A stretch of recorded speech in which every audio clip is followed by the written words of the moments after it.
famosa città di Segesta, della quale da secoli si parlava e di cui si sapeva ben poco. Il teatro e il solitario tempio miracolosamente conservatisi attraverso i millenni stavano a indicare la presenza di un agglomerato urbano rimasto sempre un grande enigma. 2 anni di lavoro preliminare, l'impiego delle più moderne tecnologie applicate, 3 equip di archeologi ed esperti al lavoro. È partita così una campagna di scavo che sta ottenendo risultati sorprendenti. Sul Monte Barbaro, coordinati da Rosolia Camerata Scovazzo, operano un gruppo della Sovrintendenza ai Beni Culturali di Trapani, un gruppo della Scuola Normale di Pisa e uno dell'Università di Siena che fa capo al professor Frankovic, un esperto di archeologia medievale. La prima sorpresa, che viene dagli scavi, è quella del ritrovamento di una città medievale della quale non vi è quasi traccia nelle fonti storiche. In cima all'Acropoli ecco riemergere dopo secoli di silenzio i resti di una chiesa del 1400 e i ruderi del castello realizzato probabilmente dagli arabi sul basamento di una fortificazione preesistente.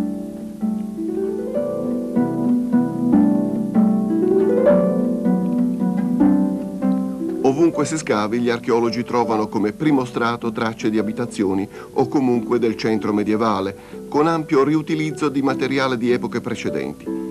Inglobata in un muro del XII secolo, è stata scoperta così dai ricercatori pisani un'iscrizione, un'epigrafe di epoca imperiale, un rinvenimento senza dubbio di estremo interesse. Parla di un cittadino che ha fatto realizzare un monumento di tasca propria con il proprio denaro.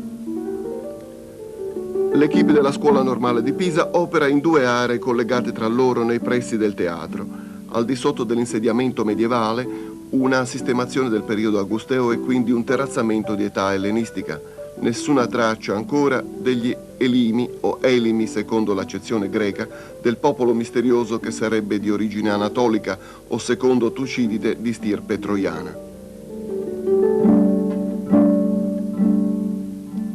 Gli archeologi non operano a casaccio. 2 anni di studi, aerofotogrammetria, fotointerpretazione hanno consentito a Rosolia Camerata di tracciare una carta sufficientemente precisa dell'antica città di Segesta e intervenire con estrema precisione. Vuol dire che quello che è stato il rinvenimento più importante, che è stato il frutto di queste ricognizioni che abbiamo fatto, è stata la scoperta di una città scavata nella pietra.